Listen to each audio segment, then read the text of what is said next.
Hi everyone, welcome back from the break. So now we will continue our teaching with our generous teacher, Geshe Dorji Damdul. Geshe, the floor is yours. Thanks.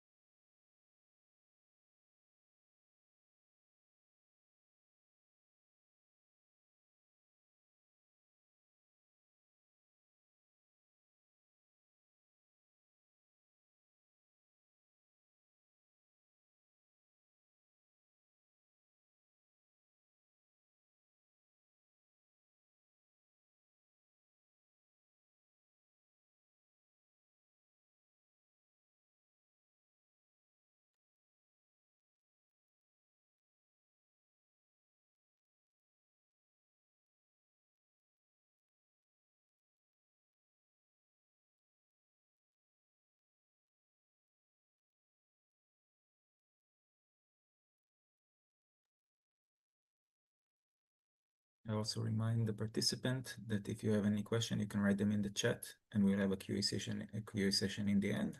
Hopefully we'll get to as many questions as possible.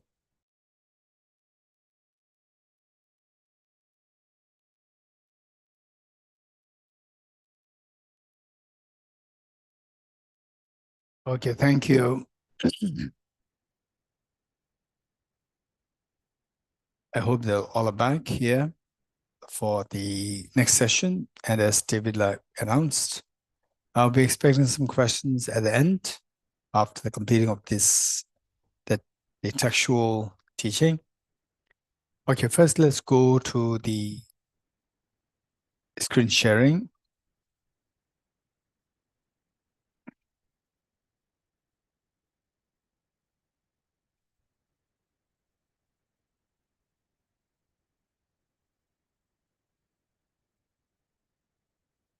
Note 12. Things exist, though not in this mode. For example, this flower, you, me, the food that we had, and your family members, all, they exist. If you say they don't exist, this is nihilism, this is not emptiness. They exist, but they don't exist the way they appear to us. Let me put it like this. Oftentimes people interpret emptiness as nothingness. Nothing exists. According to Buddhism, there's nothing is existent. And I remember one professor, a very senior professor, in a big conference said that according to Buddhism, there's no self. Nothing exists. Because Buddha said everything is empty and selflessness. And I was literally shocked. I was not expecting this professor, a very senior, the professor, and he teaches the different philosophical traditions, Western, Indian, within Indian, Buddhist, non-Buddhist, all. And when he said it, I was a little confused. Confused meaning that how come that this acclaimed professor was totally nihilistic with respect to the understanding of emptiness or the philosophy. So when we say this flower is not a golden flower, say this is just a simple flower. When I say this is empty of being a golden flower, empty of being a golden flower, it doesn't mean that this flower is non-existent. It is there, but it does not exist as a golden flower. It exists as an ordinary flower. Or let's say this is not a rose flower, empty of being a rose flower. No, sorry, empty of being a lotus flower. Although it is not a lotus flower, it is empty of being a lotus flower, but it can exist as a rose flower. So likewise, although things exist, things are empty. Things are empty of objective reality, but they exist subjectively. They exist. It doesn't mean they don't exist. So this is something that we need to remember. Yesterday, what we discussed about emptiness equals dependent origination, and dependent origination equals the middle way. Therefore, emptiness equals middle way. Emptiness should not be understood as nothingness or nihilism. So having said this, verse 12, things exist. Things exist, and though not in this mode of objective reality, of chaos and contradictions. So, for example, if two things are there, like the seed and the sprout, the mother and a child, or say that your efforts young children's effort in school days and their success in the future as a result. So all these cause and effect relationship cannot be accounted for if they are independently real. They're not dependent on each other. So the fact that they're dependent means they don't exist as independently. They don't exist as the way, in a very chaotic way, as the objectively chaotic, objectively as the unrelated things exist, though not in this mode of chaos and contradictions of objective and the way they appear as object real. For the inseparable bond of our loving parents meaning the mother symbolizing the ultimate truth and the father symbolizing the conventional truth. So these two things are to be seen as harmonious. These two things are to be seen as compatible to each other. The way the Buddha taught in Heart Sutra, form is empty. Form, conventional truth, is empty, meaning it's in the ultimate domain is empty. So this connotes the ultimate truth. Emptiness is form. What we see as emptiness, objectively empty, this is what you can see as subjectively form. Not objectively form. Objectively is empty, but subjectively is a form. So this explains the conventional truth, the two truths. Now, form is not other than emptiness. Emptiness is not other than form. So these two are not to be seen as dichotomous. These two are to be seen as compatible to each other, harmonious to each other. Because when I say that, I come to you and I grab this flower and say, this is my flower. It is another way of saying it's not your flower, empty of being your flower. So when I say this is the empty of objective reality, means it exists subjectively. So when I say it's empty of objective reality, it doesn't mean that it is empty altogether. It's nothing. There's not the connotation. It means that it's empty, it's subjectively real. So what is subjectively real as the conventional truth, what is objectively empty as the ultimate truth, these two are to be seen as compatible to each other, not as dichotomous. So this is meaning that the bond of our loving parents, the father symbolizing conventional truth and the mother symbolizing ultimate truth, these two are to be seen as compatible to each other, seems that of harmony and tenderness. Next. 13. Okay. Now, on the contrary, within Buddhist domain, and while we talk about the Buddhist domain and so forth, Sakya, Kakyu, Nyingma, and so forth, the idea is that it should be seen as instructions, teachings for your well-being, for my well-being, for your well-being, not to challenge somebody, not to denounce somebody, not to criticize somebody, but for your own well-being. What is the well-being? The well-being is the well-being to stop all the tears of samsara. As simple as that. And each one of us, we have stories of tears. And how many, let us be very honest, how many of you have shed tears in your life? Raise hands. Minimum once shed tears. Inshallah, yes. And Tejas, yes, many times. Sometimes. Okay, Tejas, even the youngest, seems like Tejas is youngest member here. And even he said he shed tears. Okay, it's because that your mom is sick. Sometimes your mom is sick and you feel sad. Your dad is sick and you feel sad. Yes, okay. Okay, so this is yes, I remember myself when I was just aged about like at the 8 or 9. When I think one time what happened was that it was very strange. I was in school, TCV school, boarding school, and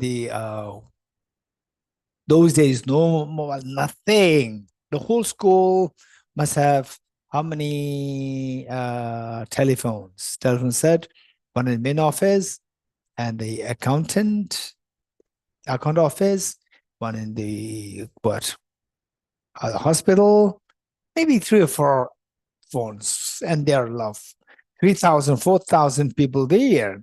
Students maybe little 2,000, and the staff and all other put together like almost 3,000. So only 3 phones. So there's no way by which you can get the information right then. And then I was overhearing somebody, some seniors. I was just about like maybe what, 9 or 10 years old. And my seniors, they were talking about, oh, somebody's sick. There's one gentleman sick from First means the place where my father was living. There was someone gentleman. And from all the descriptions, I could see that it was my father.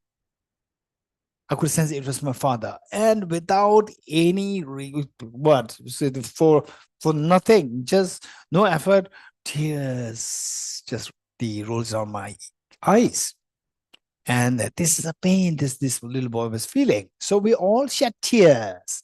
Now, if you really want to stop the tears, the pain, tears symbolize the pain. Of course, they are tears of joy. But the tears that I'm talking about here is the tears of the pain. We all have the pain, story of pain, painful stories. And these painful stories can be stopped completely. As yesterday I talked about the Charles Darwin's take on this and the Buddhist take on this. And Buddha is very positive and wisely positive to say that, yes, the tears can be stopped altogether because we have to, each one of us, we have the Buddha nature, and we can unfold the reality, wake up from the sleep of ignorance, and here your tears will be stopped. So so now to stop the tears, we have to get the correct wisdom. To get the correct wisdom, by the very definition, wisdom is a discerning mind whose apprehension of the object tallies with the reality. So we should get the precise reality, not the, say, hazy reality. And the different traditions are there to identify hazy realities. And this, the author is trying to help us to identify these are the hazy realities and don't get trapped there. Identify the precise reality. So and here, when the author is rejecting the different traditions, so forth, keep in mind that this is not for the sake of criticizing other traditions. It's not for the sake of rejecting somebody else. It's for the sake of each one of us, for our own well-being, to make sure that we get from where we are, the darkness of ignorance, to the light of the total freedom, the light of the freedom, light of the having to shed tears, the having to stop the tears of samsara completely. This is our job. So with this mind, all what we're learning should be taken in that direction, not in the form of rejecting somebody, criticizing somebody, or creating a divide between you and the other groups and so forth. This is totally where the purpose is defeated. So with this mind, within Buddhist domain, we see the Vaibhashikas, 13 Vaibhashikas, Sautrantika, Vijnanivadin meaning Chittamatra, and the 3 Eastern Masters. 3 Eastern Masters from the Sautrantika, Savatantrika Madhyamaka. Savatantrika Madhyamaka, 3 of them. One is Acharya Bhavya, then Acharya Gyanagarbha, and then the Bodhisattva Shantarakshita, 3 of them. Acharya Bhavya, Acharya Gyanagarbha, and Acharya the Bodhisattva Shantarakshita. 3 of them are referred to the Eastern Masters, falling under the category of the Savatantrika Madhyamaka. So, though label this mother with names so that this mother referring to the ultimate reality, they identify that and label that with different labels, but they don't really hit. They don't really understand the precise what precisely constitutes the ultimate reality.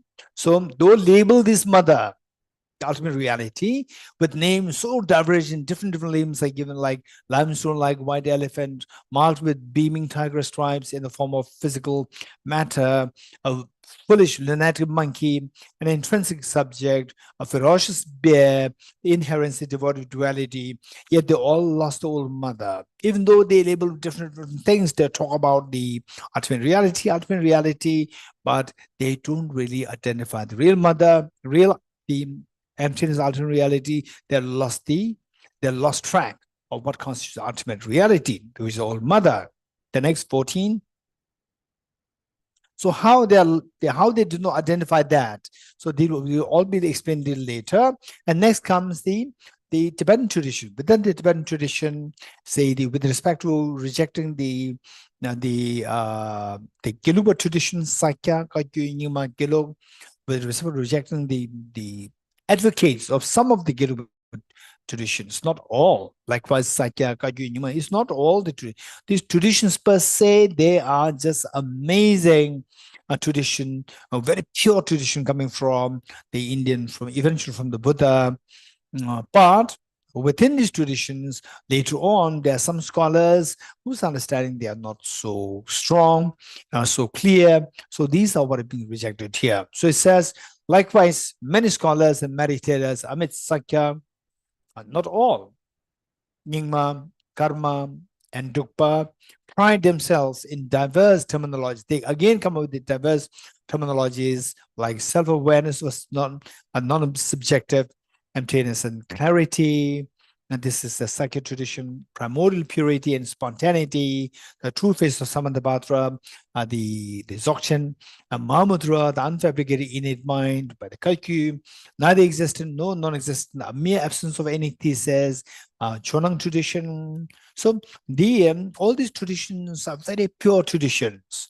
Only thing is that how you interpret this, and then when a scholar fails to understand this fully, this is what happens many times in many places within Gilok, within Sakya, all the traditions. So it says that it is all well if the target is hit, meaning that if it's all well, if all the respective scholars or the practitioners, meditators, they hit the target, meaning they hit the mother. They understand the mother precisely, emptiness, ultimate reality precisely.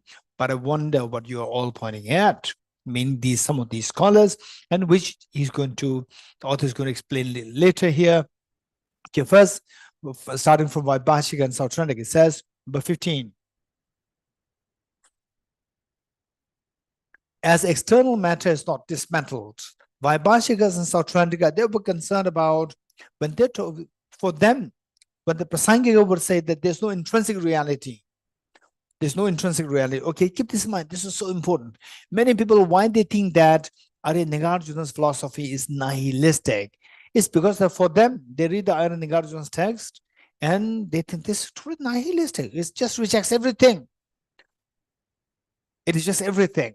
So, and therefore, Vaibhashika and Sautrantika, the first two Buddhist schools, what they say is that if you believe that there's no intrinsic reality, so for them, intrinsic existence and existence, these two are synonymous. Let me repeat it.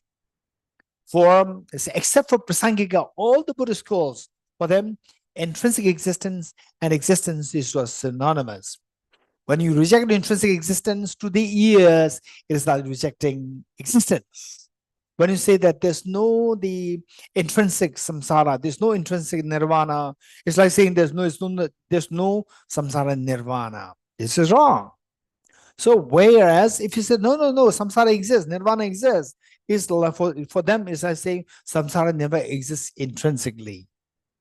So therefore, the idea is that this is where they go wrong. Whereas only Prasangika is the one where these two things are segregated, that things exist, but they don't exist intrinsically. So intrinsic is rejected, but existence per se is not rejected. So this is, if you succeed in this, then all your tears will be stopped completely. Tears of sadness, tears of pain will be stopped completely. Till that point where you cannot tease apart these two, the existence and intrinsic existence, if you cannot tease apart the two, where if you equate the two all the time, there's no way, no matter what practice that you do, forget about Buddhahood, even personal liberation cannot possibly be attained.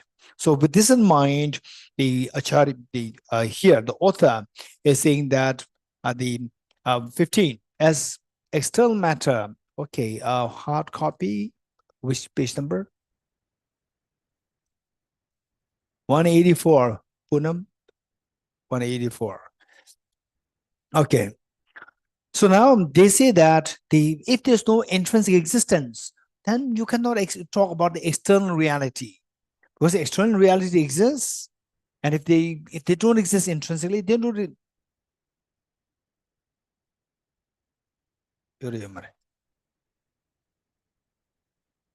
Okay, for them, if they don't exist intrinsically, they don't exist. If they don't exist, then you cannot explain the externality, external, that I came from outside, now I'm inside the room. You cannot talk about this. Now, the author, Changkya Rolpai Dorje, is saying that as external matter is not dismantled. Externality, external matters, the flower, the atoms, electrons, protons, and so forth, since that when we reject intrinsic reality, these external matters are not rejected. They are, we posit them to existent.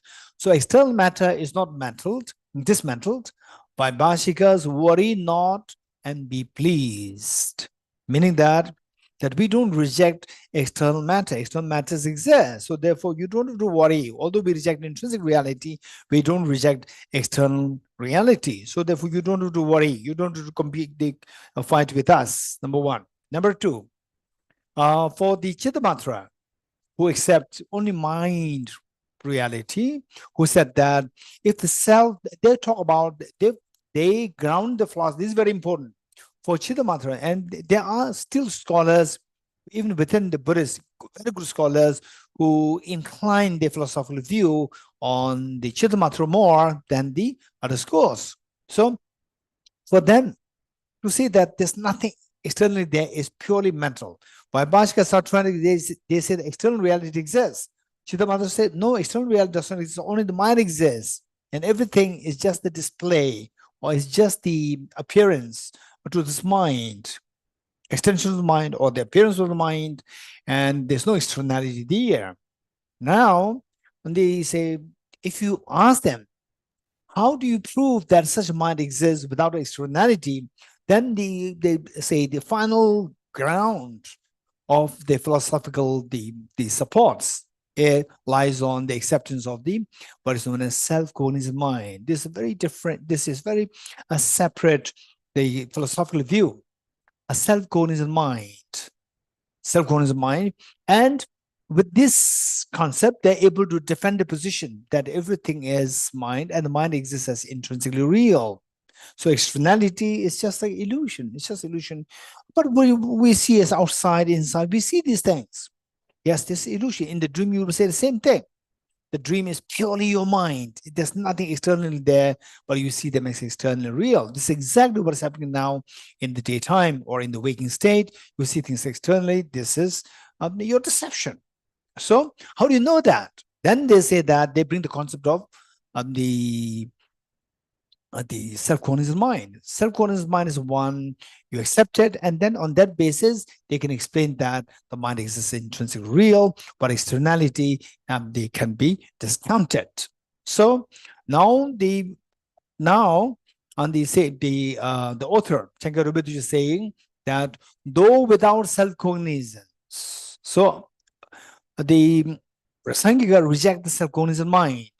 Even though there's no self-cognizant mind, still we can establish cognition. The mind, cognition here refers to the mind, and the cognized meaning the object of the cognition, the mind and the respective objects. These two can be established even without having to accept self-cognizant mind. So therefore, it says all Vijnanivadins, oh, be pleased, meaning that you espouse the concept of self-cognizant mind to defend that the mind and its respective objects exist.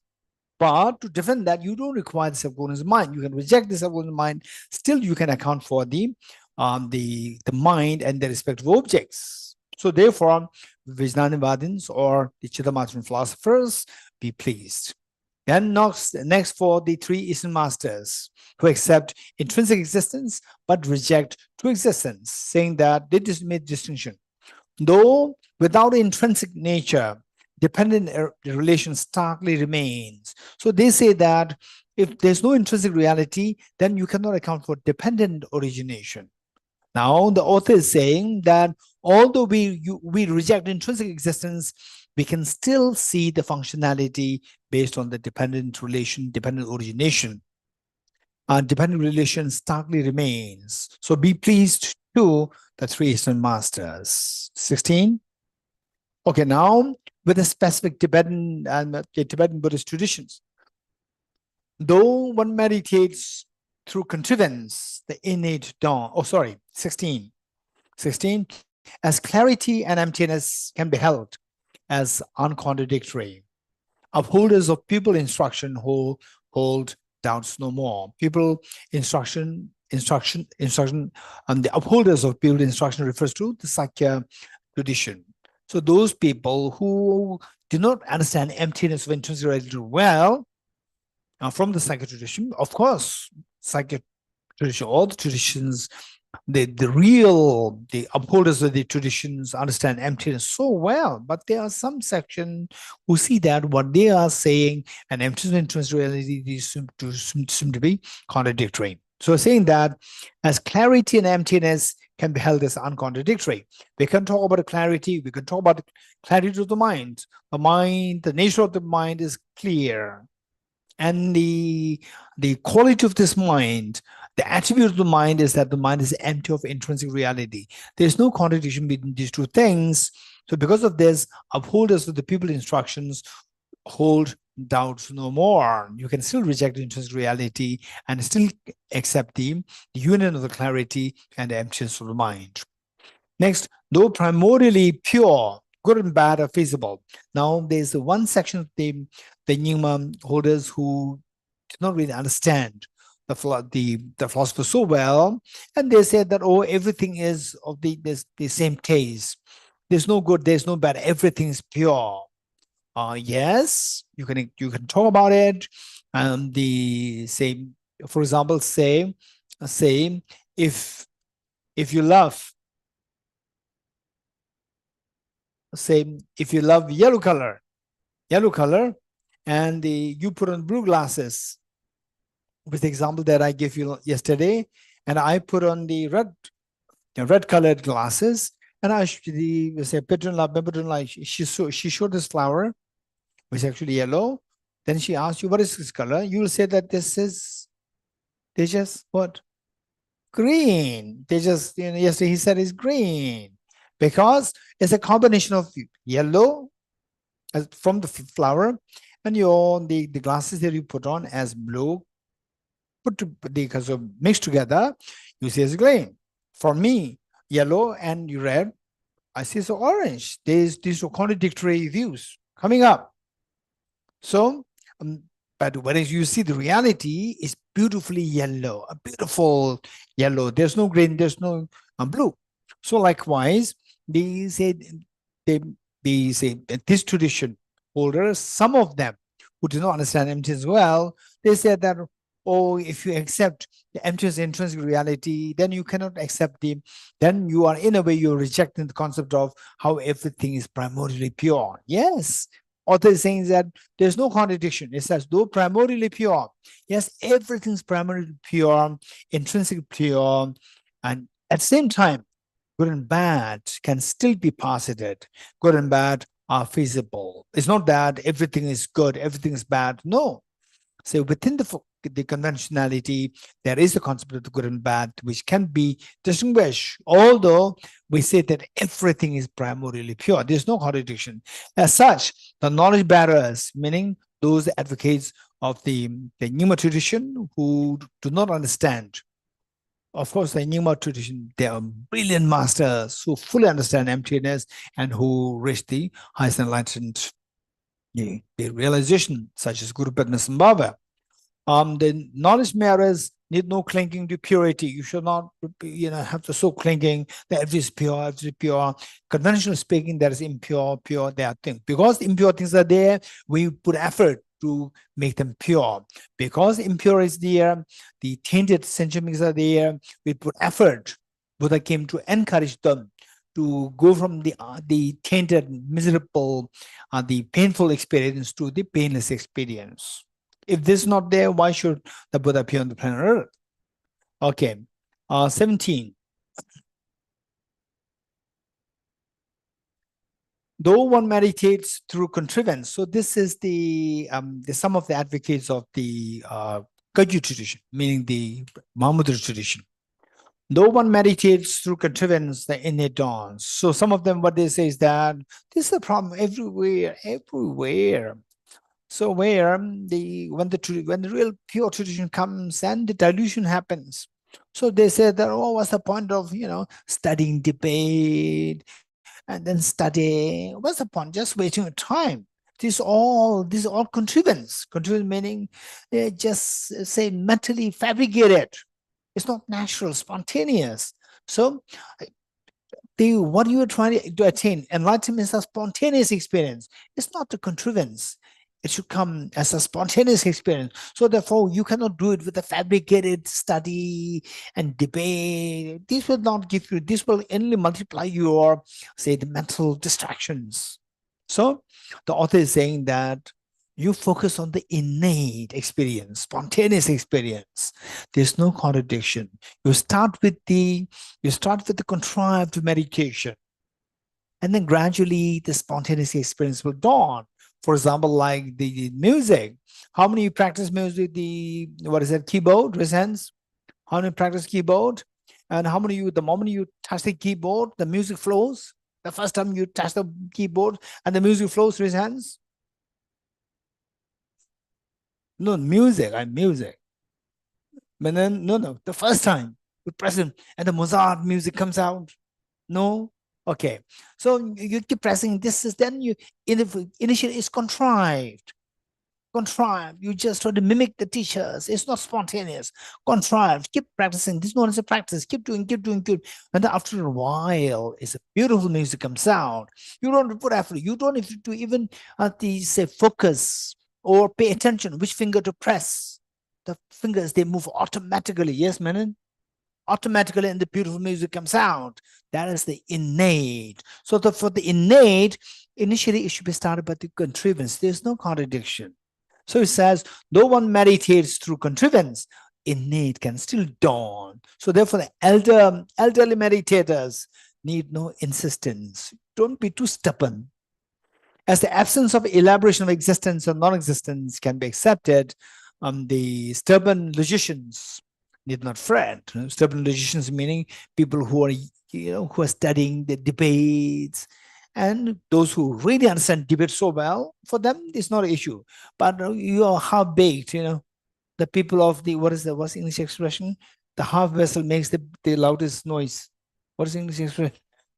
Not the empty vessel. No. Yeah, empty vessel makes it, this is the, yes. Empty vessel makes the, what is it? Empty vessel makes the loudest noise, right?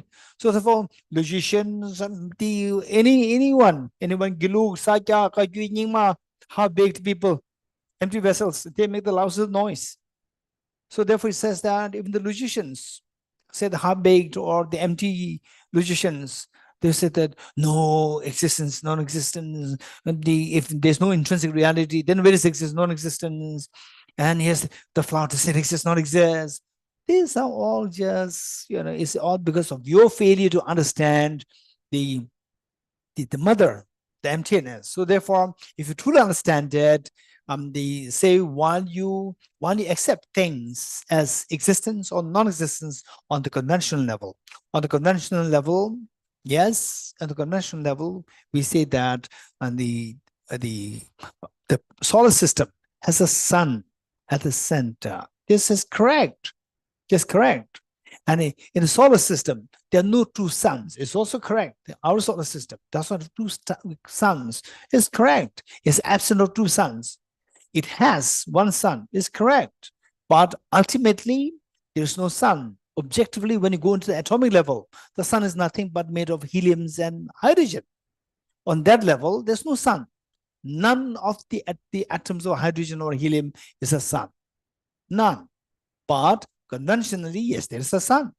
So there's no contradiction between the empty of intrinsic reality and acceptance of existence, non-existence on the conventional reality. There's no contradiction. Therefore, the stubborn logicians need not fret. Next, 18. So now, but we do see that these people from the different traditions, they come up with these complications, challenging the understanding of the emptiness of intrinsic reality. So why these happen? All these occurred perhaps due to unfamiliarity with the standard conventions, because that you may not, some of these people, they may not have understood the standard concept of emptiness taught by Arya Nagarjuna, which was originally taught by the Buddha Shakyamuni himself. For those lacking extensive study, because the emptiness is something where you need extensive study. For single point of meditation, we don't need extensive study. If you have extensive study, this is best. If not, still you can do single point of meditation. For the sense of the impermanence, meditation impermanence, so forth, yes, you can do, even though you don't have extensive studies, it's okay. Bodhicitta, even though you don't have extensive studies, with extensive studies, your meditation is going to be very different. But even without that, you can still meditate on the bodhicitta. But for the emptiness, you require extensive studies to understand the mother in the form of emptiness and intrinsic reality, ultimate reality. You need extensive studies. So it says that that for those taking 18, all those occur perhaps due to unfamiliarity with the standard conventions. For those lacking extensive study, it is not that I have no respect for you. Please pardon if offended. 19. Though I'm not an all-knower. So the author is saying that, yes, I'm not a Buddha, yet have expertise in the ways of riding the well-bred horse of my ancestors' works. So well-bred horse meaning the wisdom of emptiness. And of the ancestors meaning Lama Tsongkhapa, Acharya Chandrakirti, Arya Nagarjuna, and then go back to Buddha. So what the horse that they left, I know how to ride this through the extensive studies. Through an enduring, persisting exertion, I hope to get over the impossible cliff, meaning it was an impossible cliff, continuously see 24/7, continues to see things as objectively real. Okay, they say, when do you see things so objectively real? When do you see things objectively real? Online, offline? When do you see things objectively real? When you are during the break time or during the class? Okay, Sanjay is saying always. And some people during the Sundays or the Friday, for most of the people, for the Israelis, maybe Friday evening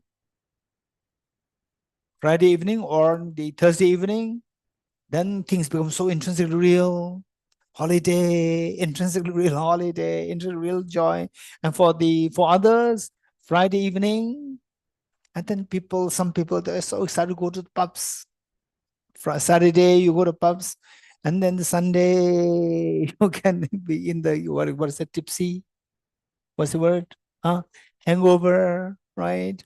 So Friday evening, tipsy, and the Saturday hangover, or Saturday these tipsy, Sunday hangover, and Monday so, right? Monday grumpy, right? So things is so intrinsically real. So, and then okay. So when do you see things as intrinsically real? 24/7, and is almost next to the impossibility to get over this. How to get away from this? How to be freed from this?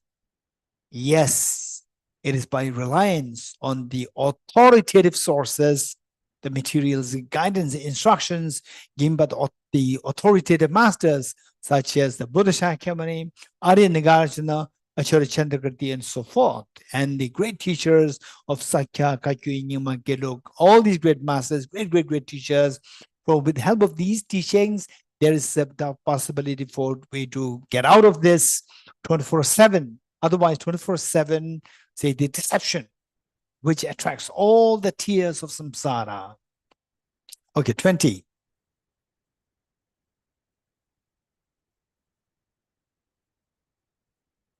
Okay, what is this mother like? What is this mother? Now, in short, of course, don't expect that this is just verse 20. You understand verse 20 and you understand emptiness. Don't expect that.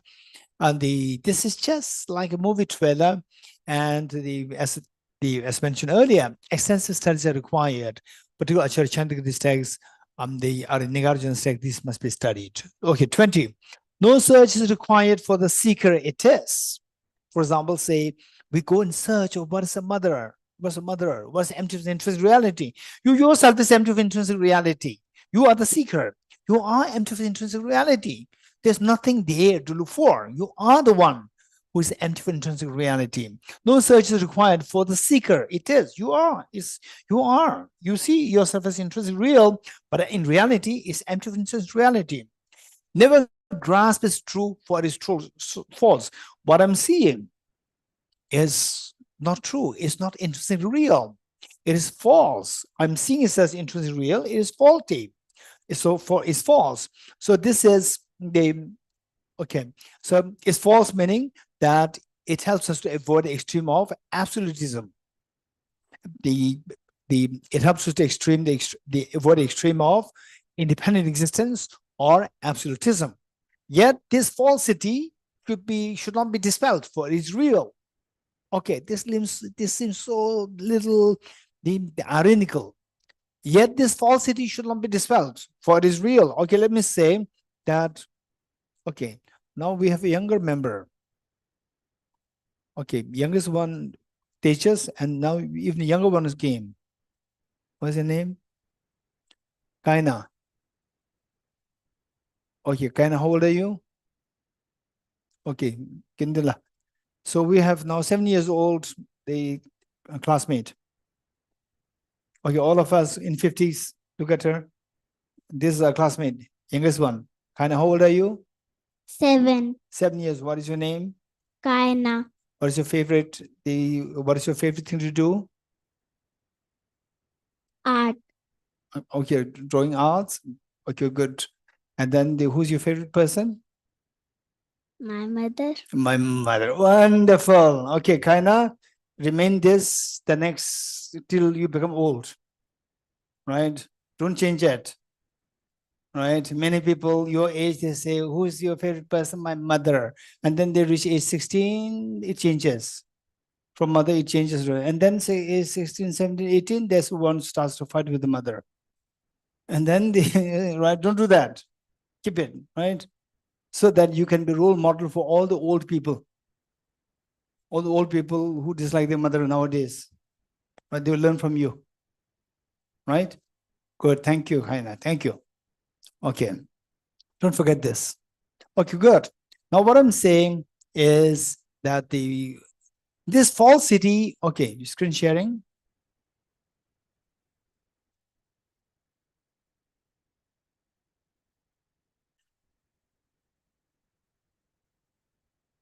Okay. Line 3 of verse 20. Yet this falsity should not be, number one, this is easy. This flower, it appears as true, but it's not true because it is false. How is false? It appears as intrinsically real, but it is not intrinsically real. That it appears intrinsically real is faulty. It is mistaken, it's deceptive, so therefore it's false. Number one, that this being false is true. You're getting it? That this being false is true. Okay, same. Let's say that I say that this flower is chocolate. Is false or not? Is false or is true? Is false. And if somebody asks you, what did he say? Yes, he said that. What he said? He said that this flower is chocolate. Is it true that he said this? Yes. So what is said? That this flower being a chocolate is what is said, and it's very true. He said he said it. It's true that he said it. So this flower being not real is real. The flower is not real. Not being real is the reality. How many of you understood? How many of you understood? I say the 60% reasons, more than 60%. This flower is not real, number one. Because it's not real, it's faulty. So the second line says, never grasp is true, for it is false. Third line says, that it is false is true, is real.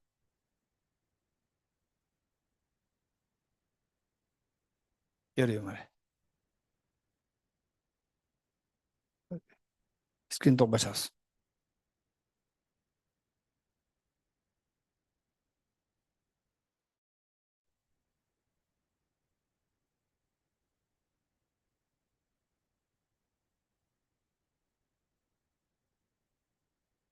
Do there. Screen do there. Okay. So consulta. Okay, can you hear me? Those can you hear me? Can you hear me? Yes. Okay, good. Then I'll continue. Although my screen goes blank. So now what is said is that the flower is not real, that the flower is not true. The flower is not, it's not true because it appears as object real and it is not object real, so therefore it's faulty. Yet it being faulty is true. So this is, yet it that don't say that it's truly nothing, which is true. So that helps us to dispel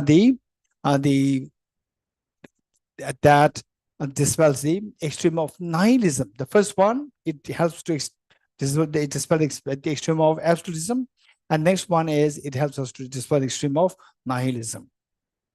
Yes, on the screen lemaso.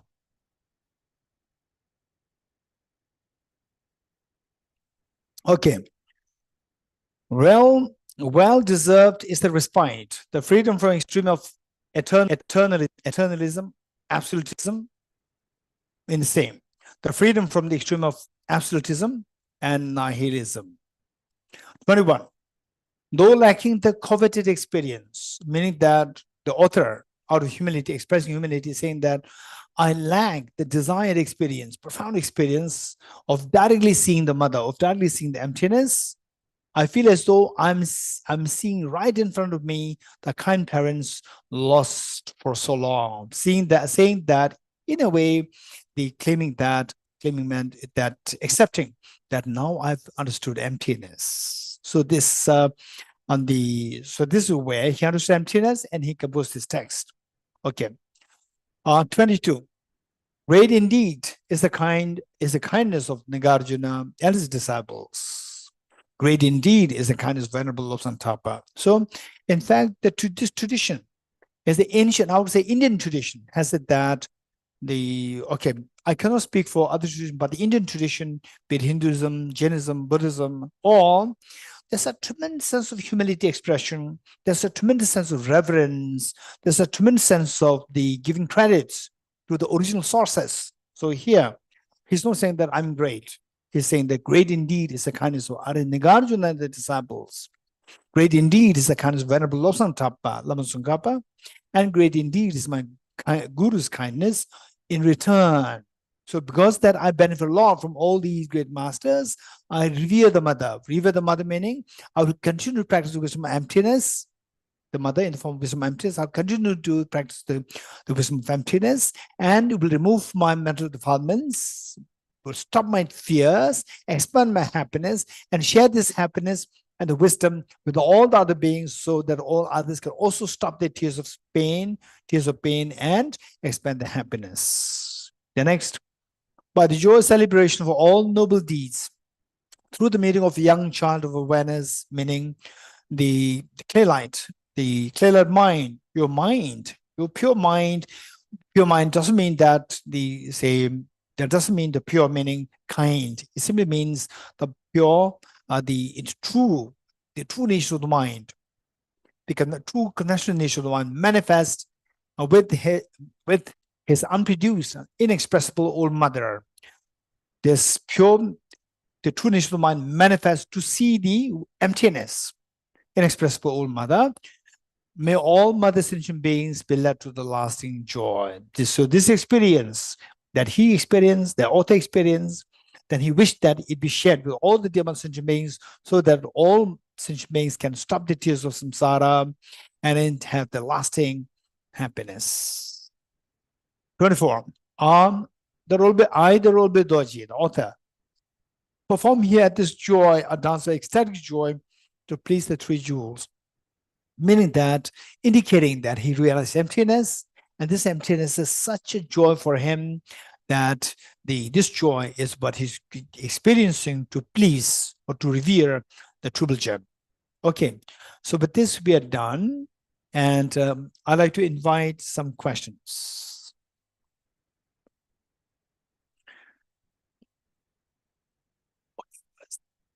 Tenzing Sala, Ben Tenzing Sala and David, what is your, how do you organize it? The questions. I think anyone who has question is free to unmute and ask the question directly to Geshe-la. So I think we can start. Okay, the David and Ben, up two of you, if you can identify some Israeli, the hands coming up, give the preference to them, and then we'll give chance to the others. Okay, you identify them and let me know.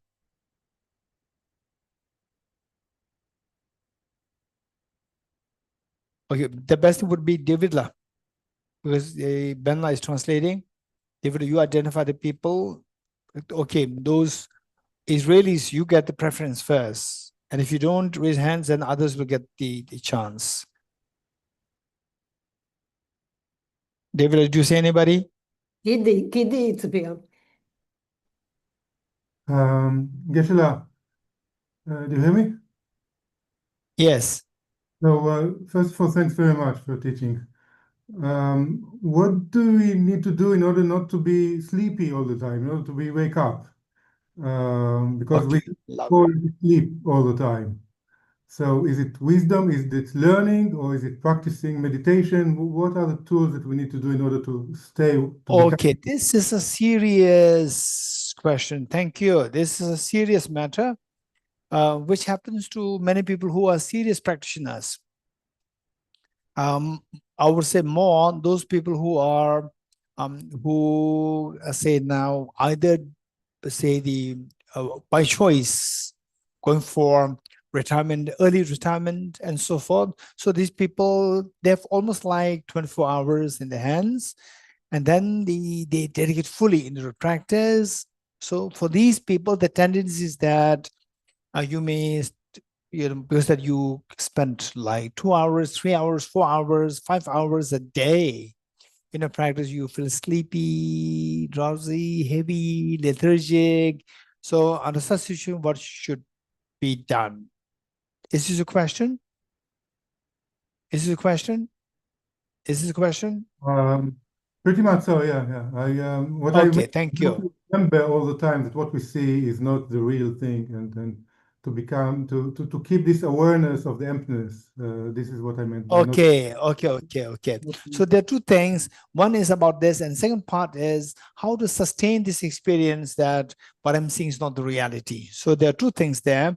The first one, I would say that the second one, I can explain more easily. The first one is very serious matter, because when people like myself and others, these who are engaged in their day-to-day works, administrative work, your business, whatever work that you're doing, you're occupied, and then, oh, now it's time for my practice. I don't get full time. So therefore, that sense of urgency, sense of the little sense of urgency comes up. And because of this, that will make, I don't know what kind of stress, what kind of hormones are released into you. So the liturgy is they kept away, and in a way the liturgy is kept away. But for others who psychologically they think that, oh, I have 24 hours and then I plan properly and actually went to meditation, then you feel a little sleepy, heavy, not effective. So if this happen, most young people, you will not have this problem because you have other things to do. So if that happens, or even to those people who would say that, okay, I will allocate one whole month for my retreat, or 2 months for retreat, and so forth, these things is likely to happen. When that happens, number one, check with your sleep. Make sure that you have a proper sleep.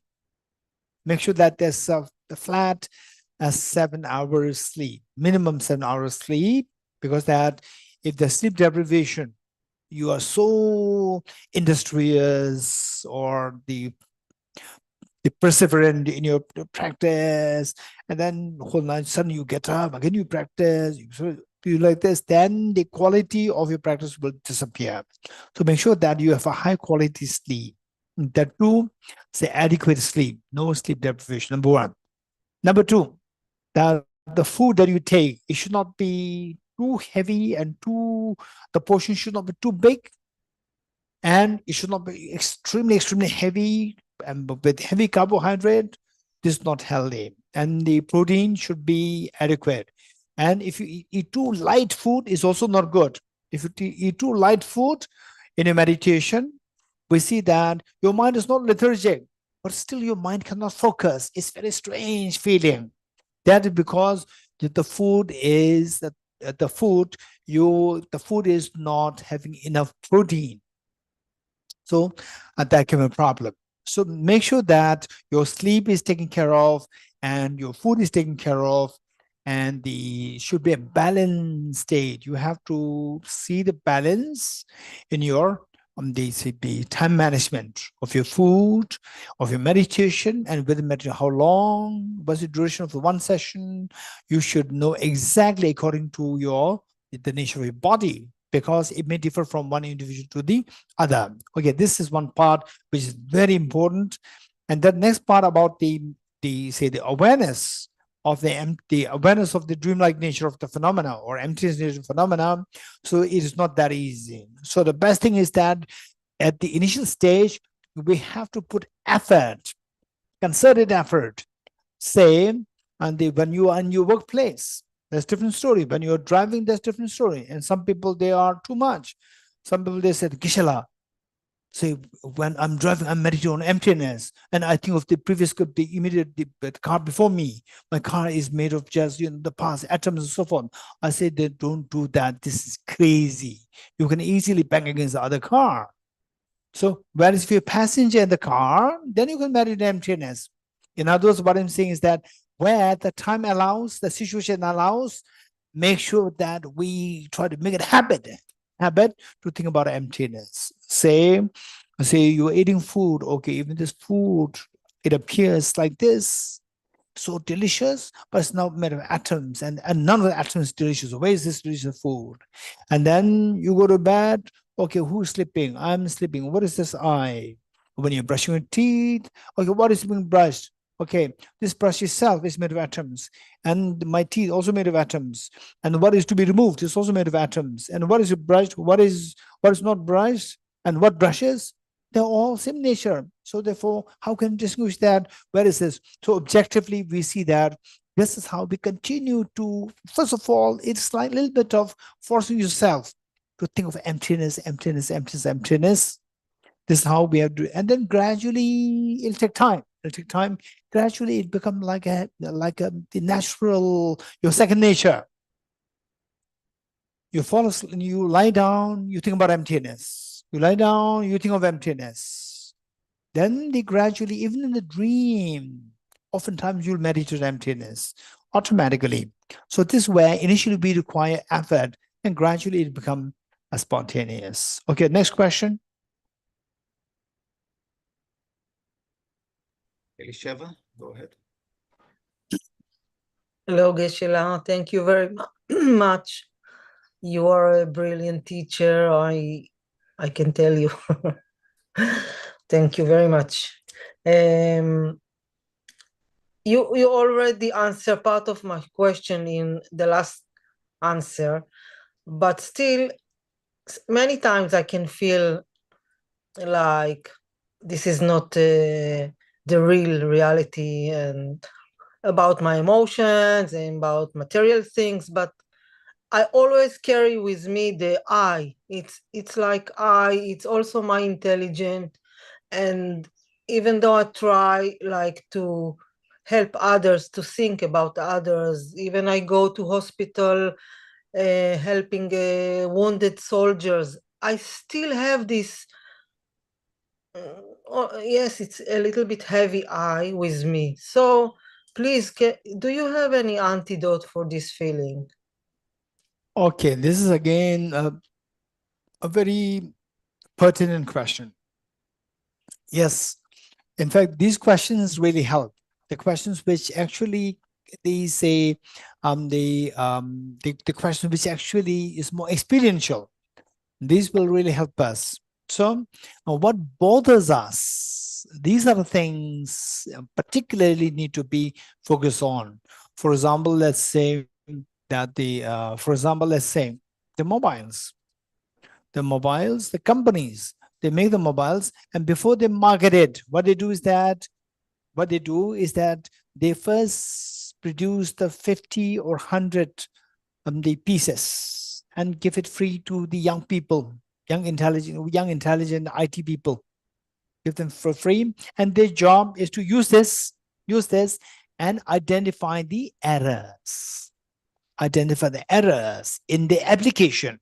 When they apply this, when they use this, what kind of areas which does not have the user friendly element.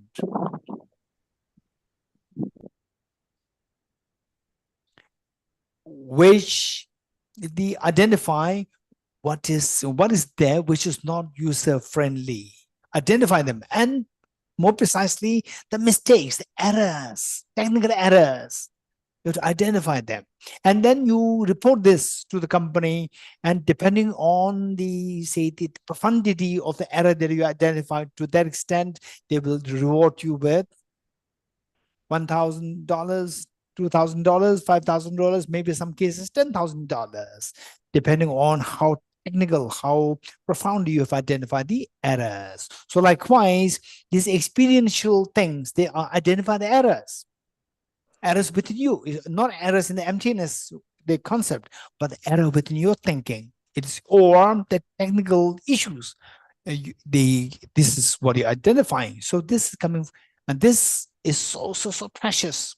So here what we do is that particularly, I would say one thing would be that go to those texts which are technical texts like Nagarjuna's texts, Acharya Chandrakirti's texts, Abhansongopa's texts, and so forth, and also go through the short compositions of the great masters. For example, like in this book, by the way, for all of you, all the participants of this program, on this book, The Blaze of Non-Dual Bodhicitta, this is published by Tibet House, and this you will not find this in Amazon, but this you can download it for free. Anybody can download it for free, but not for commercial purpose. For your personal use, this can be downloaded for free. And if you don't know how to do that, please contact Benla and Ben Tenzing Sela. He will help you try to download this for free. So in this book, we have compiled some very important short compositions by the great enlightened masters. For example, the same composition, Identify the Mother. It's a very short composition. Likewise, there are many such short compositions. You read these, study these, and try to particularly identify those areas which is great masters these taught and which is so relevant to your experience. Pick them up and use them in your meditation. That is, I would say, instead of me just speculating things, and this would be a very standard answer, which would be, which anybody can apply, and they may not be misguided. This is number one. Then number two is that, so for example, the manner in which you, Alicia, you have given the example, the sense of I, with the feeling of the heaviness, which means that no doubt we are seeing an intrinsic, the self there, which is feeling the pain. So intrinsic pain and intrinsic I, intrinsically feeling the pain. So intrinsic I, intrinsically feeling the intrinsic pain. So that makes it so solidified, and then it weighs you down. This is what happens.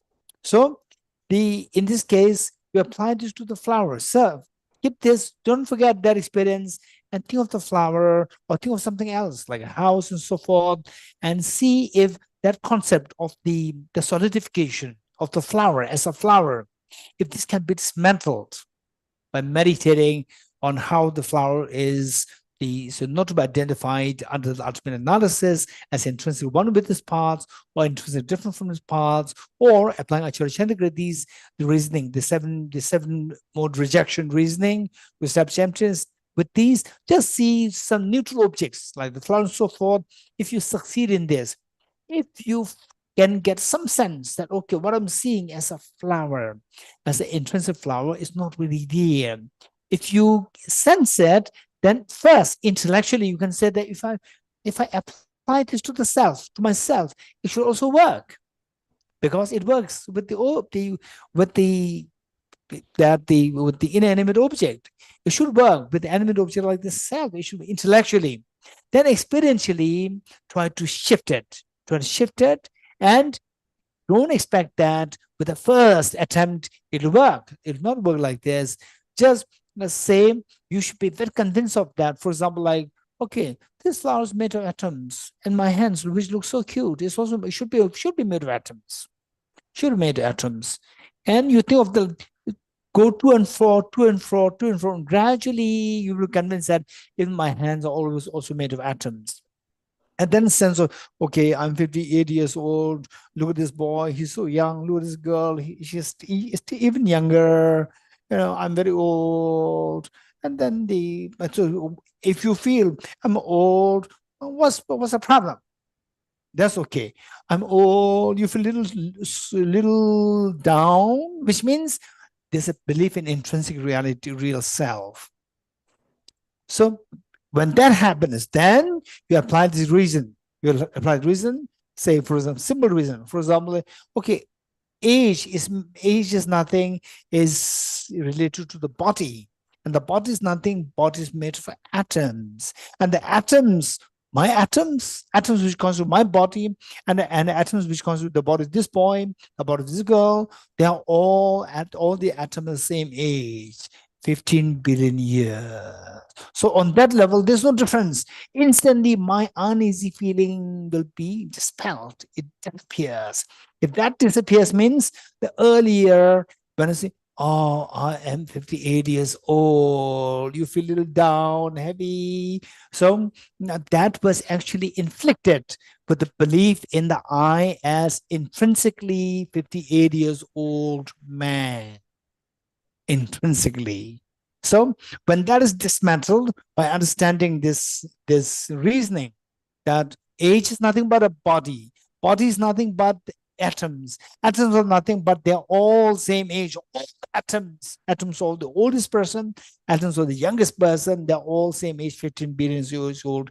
On that level, with this reflection, if the heaviness dissolves, which means that is a clear indication that the uneasiness, stress, or distress, or the sadness, or the sense of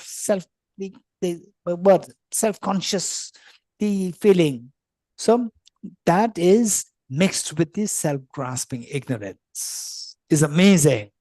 So this is how we have to proceed. Thank you. Next. Sure. Thank you. Yes. Здравствуйте, Гешела. Спасибо большое за учение. У меня есть вопрос относительно седьмой строки текста. Здесь приводится метафора, что я обнаруживаю старика-отца, сидящего на коленях старой матери. Какое взаимоотношение между абсолютной реальностью и неверным восприятием реальности подчеркивает эта метафора? И каким образом, далее по тексту, это может защитить меня? То есть в тексте говорится, что так добрые родители меня защищают. Что это значит? Спасибо.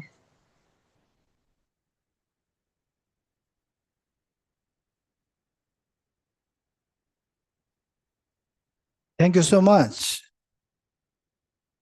Okay, which chapter? Okay, verse number 7. Verse number 7. Not finding the father when sought is in fact found of the mother, and the father is found on the mother's lap. That is how the kind parents save me, the child am told. Okay, so first, the father here refers to the conventional reality. Mother here refers to the ultimate reality. And knowing that these two are not contradictory, these two are complementary to each other, these two coexist in a very harmonious, contradictory way. You understand this, and your self-grasping is removed. Self-grasping removed, iceberg of the self-grasp. Imagine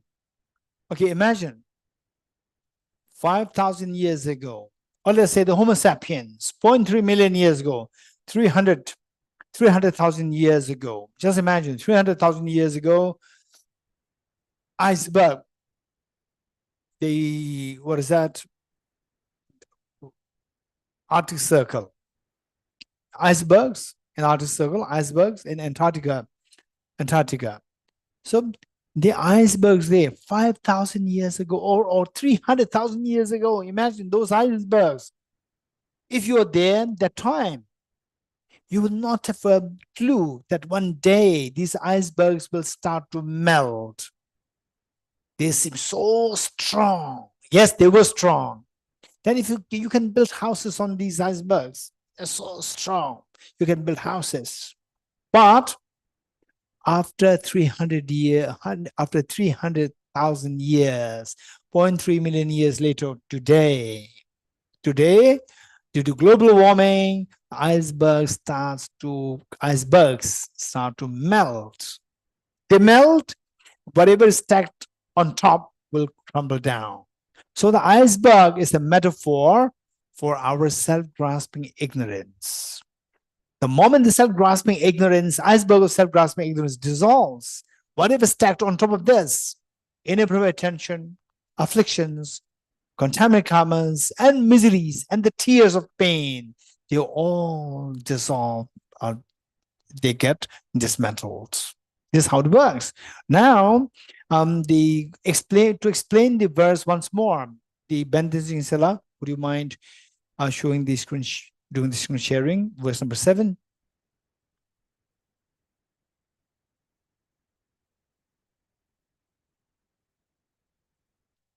What we said thus far is that the father represents the conventional reality, the mother represents the ultimate reality.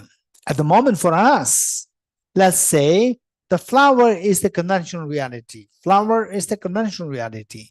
This is, or let's say, to give this would be a better metaphor. Let's say we're all watching a movie. We're all watching a movie in a movie theater where the projector is behind you. We're watching a movie in a movie theater. And the movie, say the movie with a what? Titanic, where the beautiful dance is happening in the ship. Beautiful dance is happening before the what is that? Before the Titanic banged against the iceberg. All dances are happening. What is that? What a ballroom? Everything's happening there, right? Everybody's so excited.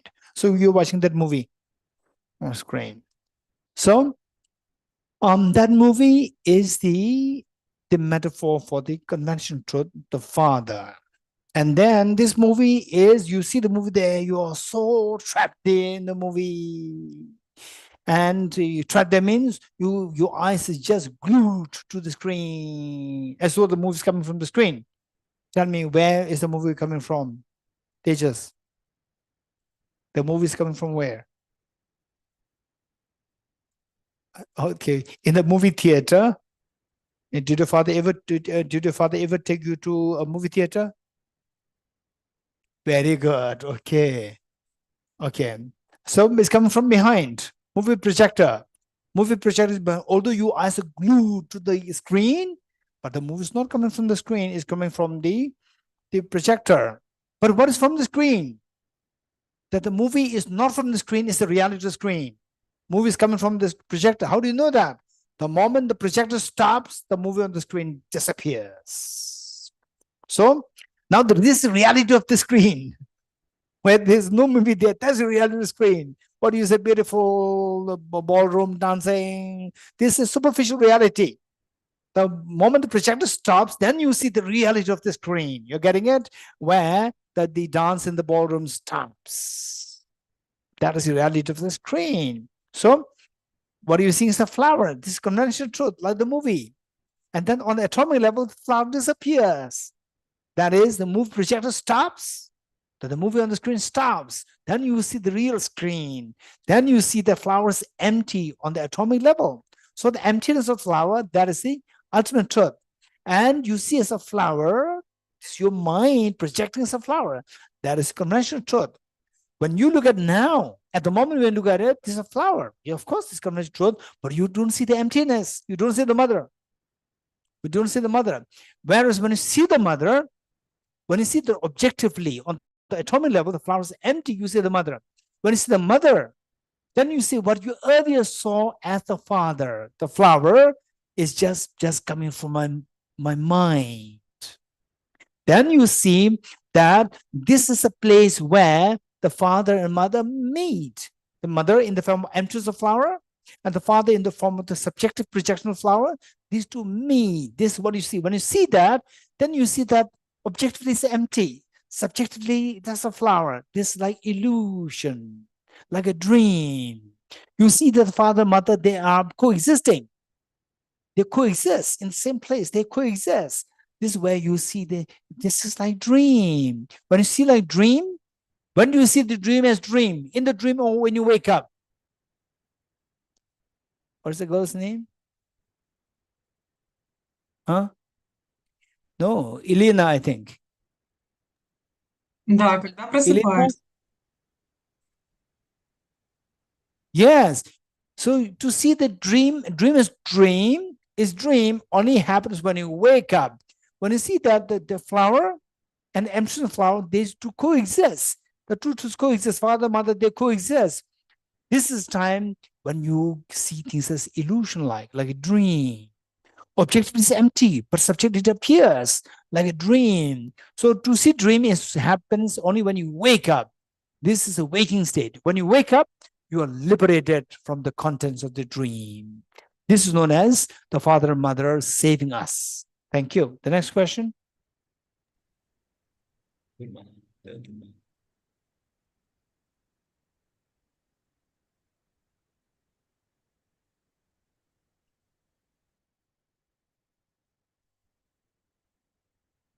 אני יכולה לשאול שאלה? אוקיי. Thank you, Geshe-la. Wait, Zohar. Thank you very much. My question has to do... Zohar, Can you hear me? Zohar, can you wait to the next question, please? Sure.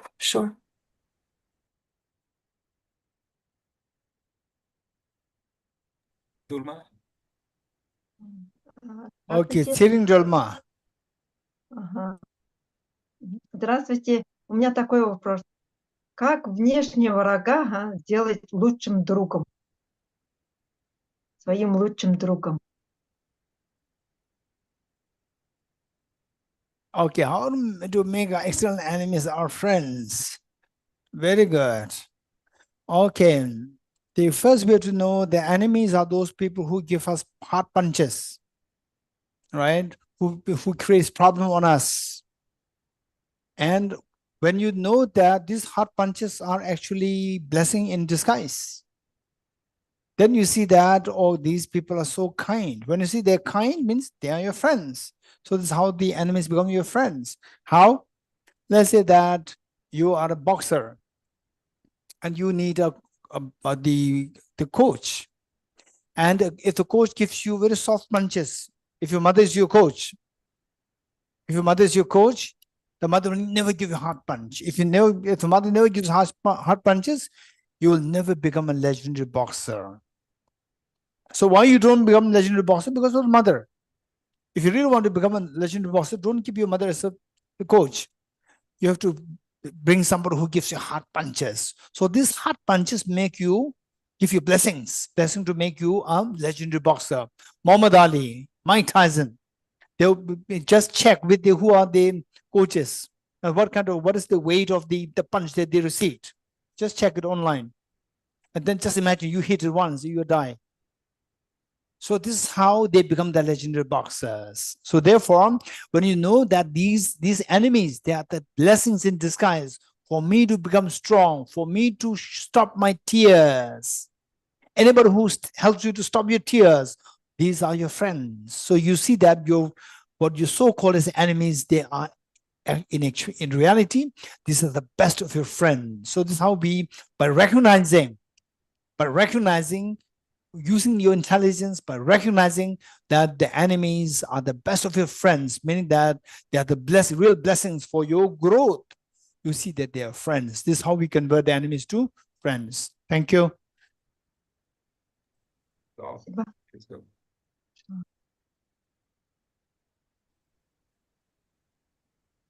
Thank you, Geshe-la, very much. I have Welcome. a question regarding our existential environment these days in Israel.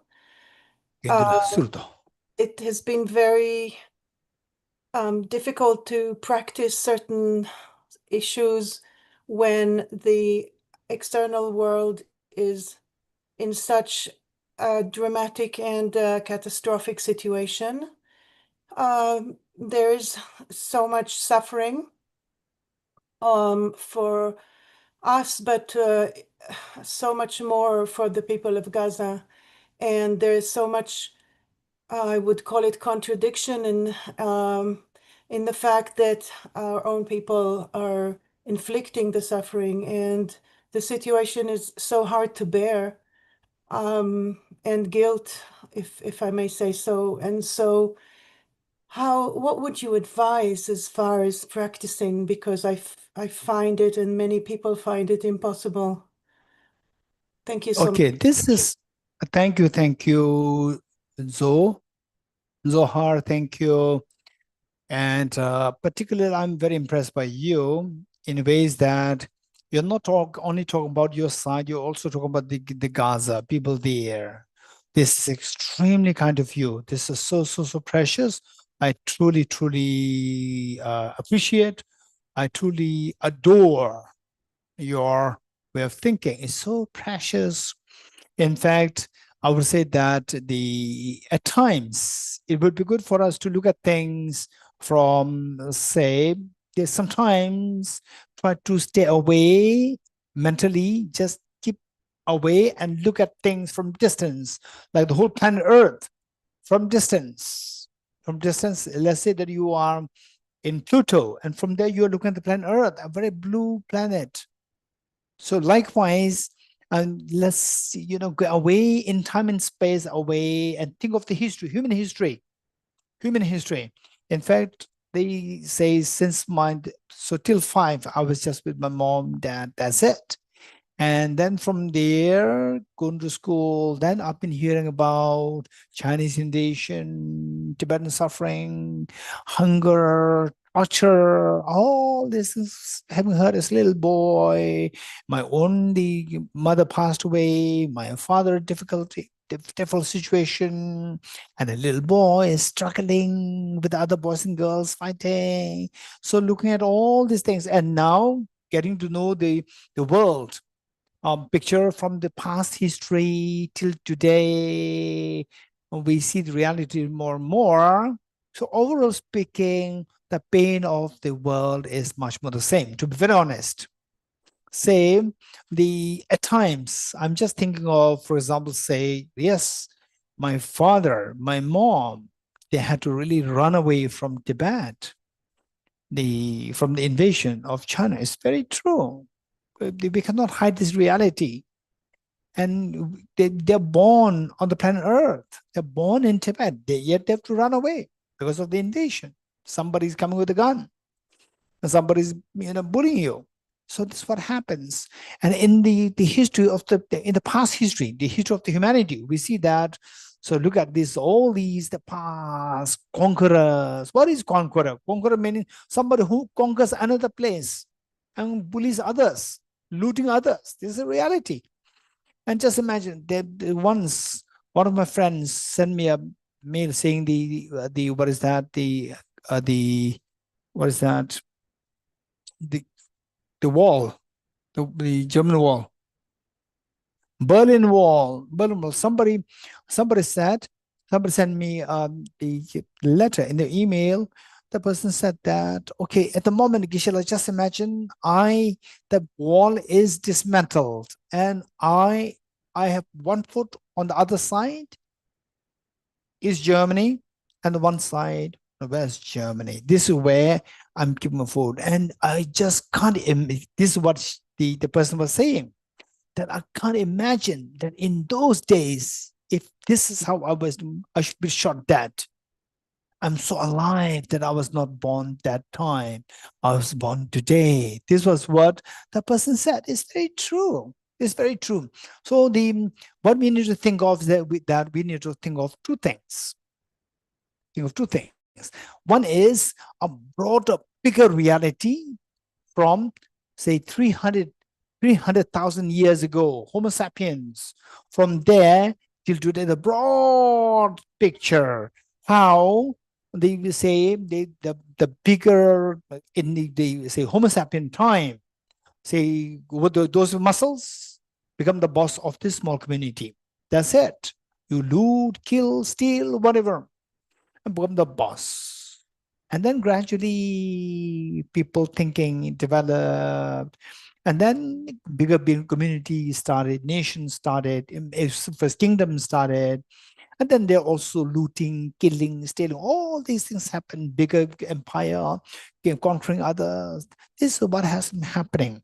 So think of the broad picture of the reality. Just think of, say, think of yourself as Prince Siddhartha.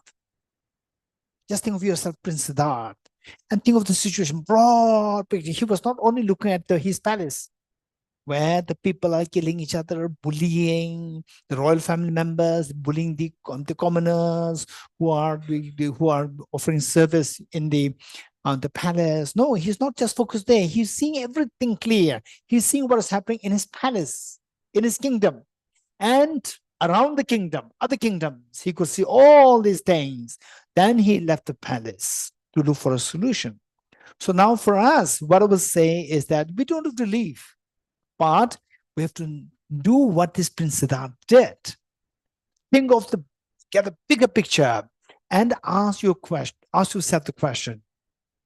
Say, what is that thing responsible for all these chaos, all these bullies, what is that? The annexations and bullying, all these. So what is the trigger point? We have to identify the trigger point. And identify trigger point number one. Then number two, what I would say is that at least we may not be able to change the whole world. For example, Buddha came, could not change the whole world. His Holiness the Dalai Lama came, could not change the whole world. Lord Jesus Christ came, he could not change the whole world. Lord Ram came, he could not change. Prophet Muhammad came, could not change. Nobody could change the whole world to absolute peace. But you can yourself make yourself at peace. The first thing is that see if you cannot help all the people in the world, see if you can help yourself. One, keep yourself at peace. Then when you see that you are a little more at peace, then you see that your family members are at peace because they don't really have to worry about you now because they have their own pains. And then they see that you're worrying, they have extra worry. So this is number two. Then when the family members are better, then they will look at, then the other people seeing your family members, they see that, wow, they have a great sense of responsibility, yet mentally they are at ease and calm. So only when the mother is strong, the mother can support the children. If the mother is not strong, mother is crying, then the collapsing, how can the mother help the children? So what I would suggest, the first thing that you do is that, say, you in your own capacity, do a little bit of the focused meditation, and the practice of giving and exchanging, and things like dreamlike nature of all phenomena. Think of these to the best you can. Number one. Then number two is that where lies the problem? All these problems, not only in Gaza and Israel, but all over the world. All over the world. It's the same disease. It's the same disease spreading everywhere. And this is a legacy of the 300,000 years of problem, starting from male chauvinism. So chauvinistic attitude. We are better. We are stronger. Males are stronger and the others are weaker. I'm stronger and you are weaker. This attitude is the trigger point. This is a disease. And that now particularly percolated in different forms. My nation should be bigger and you should suffer. So all these happen from that. So, and this mindset came from where? His Holiness the Dalai Lama thought about it, and came with a solution. He said that finally, this is all decided by the leaders. And the leaders, they come from a set of education system. But the education system is incomplete. The children who grow up from this incomplete system where selfishness is encouraged. We can't expect amazingly bodhisattva leaders coming from the system where the whole education is designed on this selfish, individualistic, the principle. So His Holiness came, not only His Holiness identified the root of the problem, he said that there should be a solution. We have to work on the solution. He came up with a solution of universal ethics. He said that wherever you are, whether you're believer or not believer, we all must have to embrace universal ethics. What is this universal ethics? The ethics, any code of conduct grounded on the compassion, universal compassion. Where compassion is, where one values compassion, realizing that where compassion is there, you are happy. Where compassion is missing, you are not happy. This simple recognition will change your whole mindset to believe in cherishing others or extending hands to others. And the moment you extend hand to others, others will give hands to you. So with two hands coming, then you have $1 billion, other person have $1 billion. These two come together, it becomes $2 billion. So for example, husband has $1 billion, the wife has $1 billion, and the two are very harmonious. And they said we have $2 billion. Whereas if these two are very the antagonists to each other, each one was I have $1 billion. That's it. So there's no $2 billion. And then these $1 billion are used to attack each other. They go into dump. They go into useless. Whereas destroying, not for construction. Whereas if they come together, say $1 trillion from one country, $1 trillion from other country, put together $2 trillion. This will be used for pure construction, not for destruction.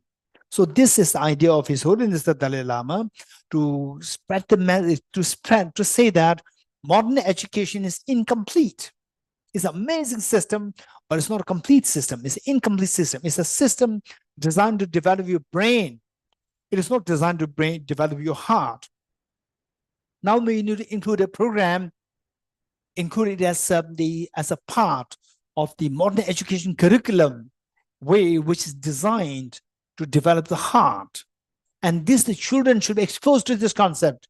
That anybody who grows out of this, leaders who come out of this program, they should become somebody who gives hands to others, not to send missiles. This is the idea.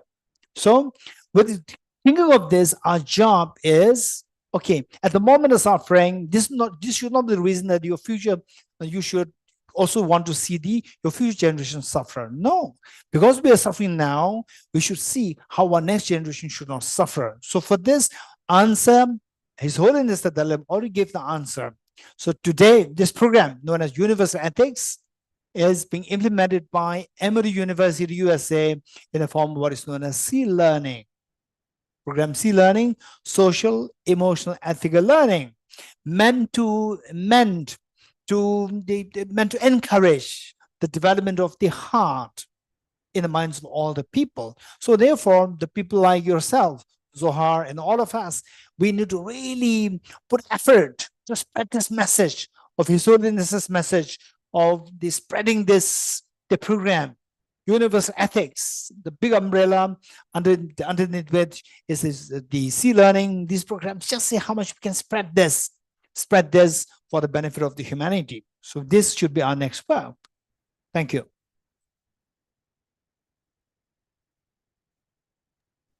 I see we're finished with the questions, so shall we go to the dedication prayer, Geshe? Yes.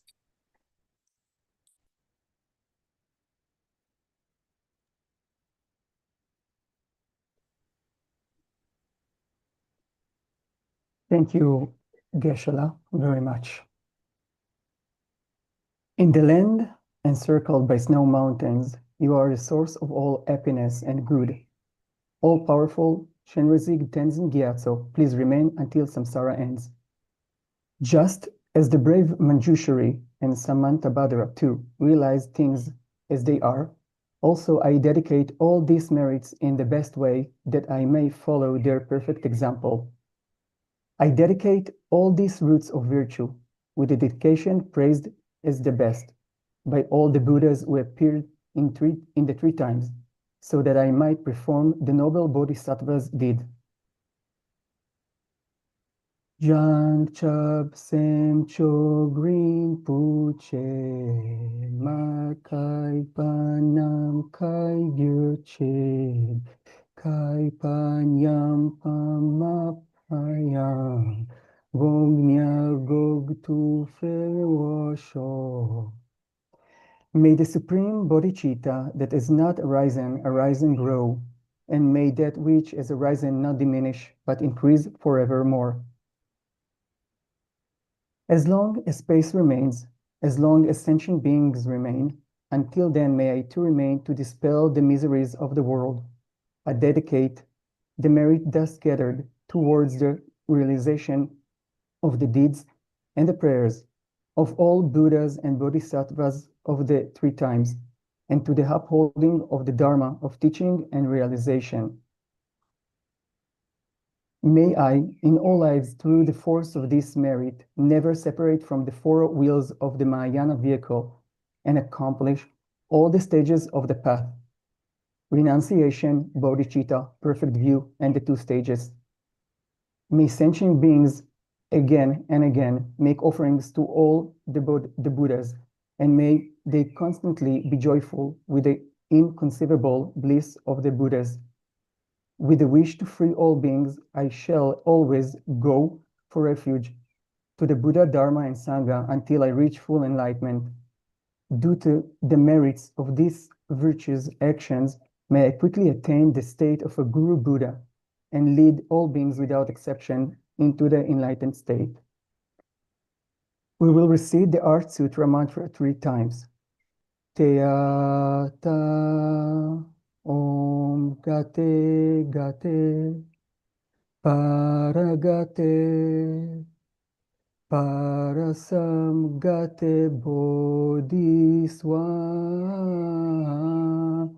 Tyata Om Gate Gate Paragate Parasam Gate Bodhiswa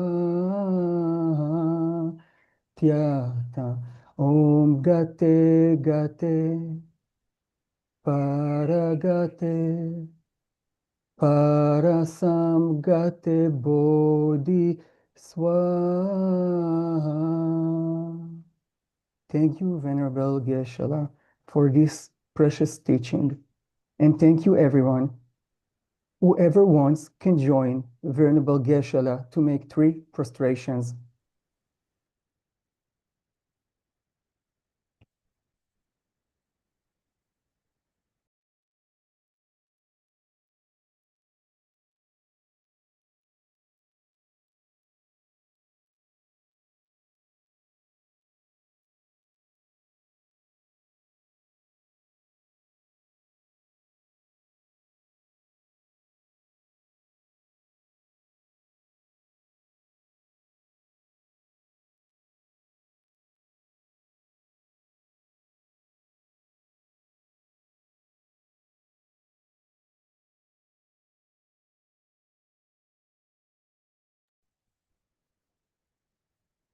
Okay, so I'd like to thank a generous teacher, Geshe Dorji Damdul, for this profound, clear, and engaging teaching.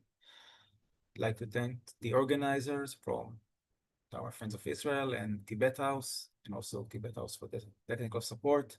I'd like to thank the translators and coordinators who made this teaching possible for so many people with so many languages spoken.